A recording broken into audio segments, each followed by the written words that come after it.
സങ്കടം സന്തോഷമായി മാറാനുള്ള പ്രാർത്ഥന. കർത്താവേ, അവിടുന്ന് എന്റെ ജീവിതത്തിലെ തടവറകളെ മാറ്റുമ്പോൾ ഞാൻ സ്വപ്നം കാണുന്നവനെ പോലെയാകും.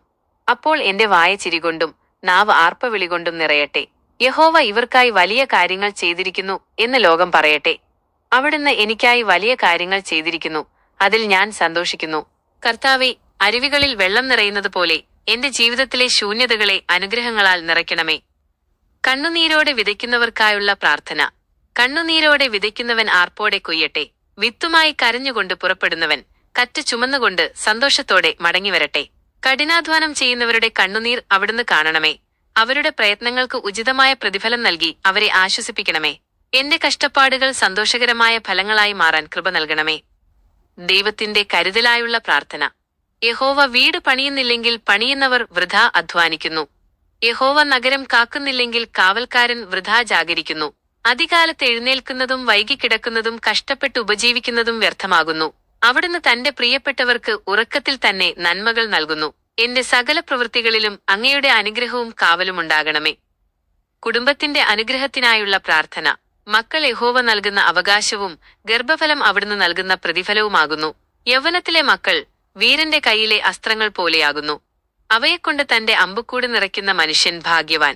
എന്റെ കുടുംബത്തെ അങ്ങയുടെ കൃപയാൽ നിറയ്ക്കണമേ. വരുംതലമുറകൾ അങ്ങയെ ഭയപ്പെട്ട് ജീവിക്കുവാൻ അവരെ പഠിപ്പിക്കണമേ. ദൈവഭയത്തിലുള്ള ജീവിതത്തിനായുള്ള പ്രാർത്ഥന.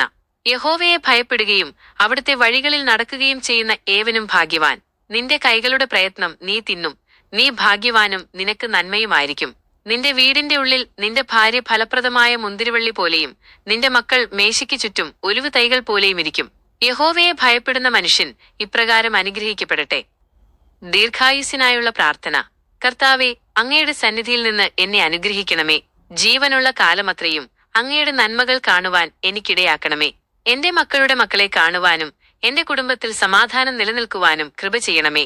ലോകത്തിന്റെ അശാന്തികൾക്കിടയിലും അങ്ങയുടെ ശാന്തി എന്റെ ഭവനത്തിൽ വസിക്കട്ടെ.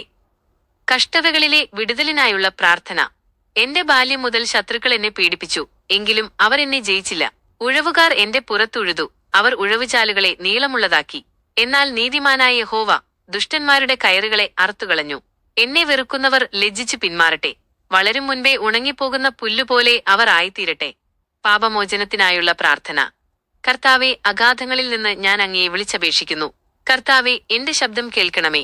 എന്റെ യാചനകളുടെ ശബ്ദത്തിന് അങ്ങയുടെ ചെവി ചായ്ക്കണമേ. കർത്താവെ, അവിടുന്ന് അകൃത്യങ്ങളെ ഓർക്കുമെങ്കിൽ ആർക്ക് നിൽക്കാൻ കഴിയും? എന്നാൽ അങ്ങയെ ഭയപ്പെടേണ്ടതിന് അങ്ങയുടെ പക്കൽ പാപമോചനമുണ്ട്. എന്റെ പാപങ്ങളെ ക്ഷമിച്ച് അങ്ങയുടെ സന്നിധിയിൽ വിശുദ്ധിയോടെ നിൽക്കാൻ എന്നെ സഹായിക്കണമേ. ദൈവത്തിനായി കാത്തിരിക്കാനുള്ള പ്രാർത്ഥന. ഞാൻ യഹോവയ്ക്കായി കാത്തിരിക്കുന്നു, എന്റെ പ്രാണൻ കാത്തിരിക്കുന്നു. അങ്ങയുടെ വചനത്തിൽ ഞാൻ പ്രത്യാശ വയ്ക്കുന്നു. കാവൽക്കാർ പ്രഭാതത്തിനായി കാത്തിരിക്കുന്നതിനേക്കാൾ അധികമായി എന്റെ പ്രാണൻ കർത്താവിനായി കാത്തിരിക്കുന്നു. അങ്ങയുടെ സാന്നിധ്യവും മറുപടിയും എന്റെ ജീവിതത്തിൽ വെളിപ്പെടുവാൻ ഞാൻ ക്ഷമയോടെ നോക്കി നിൽക്കുന്നു. ദൈവത്തിന്റെ മഹാദയയ്ക്കായുള്ള പ്രാർത്ഥന. യഹോവയിൽ പ്രത്യാശ വയ്ക്കുവിൻ. യഹോവയുടെ പക്കൽ ദയയും അവിടുത്തെ പക്കൽ ധാരാളം വീണ്ടെടുപ്പുമുണ്ട്. അവിടുന്ന് എന്നെ എന്റെ സകല അകൃത്യങ്ങളിൽ നിന്നും വീണ്ടെടുക്കും. അങ്ങയുടെ മഹാദയ എന്റെ ജീവിതത്തിന്റെ ഏക പ്രത്യാശയാകുന്നു. എന്നെ ശുദ്ധീകരിച്ച് അങ്ങയുടെ സ്നേഹത്തിൽ എന്നും നിലനിർത്തണമേ.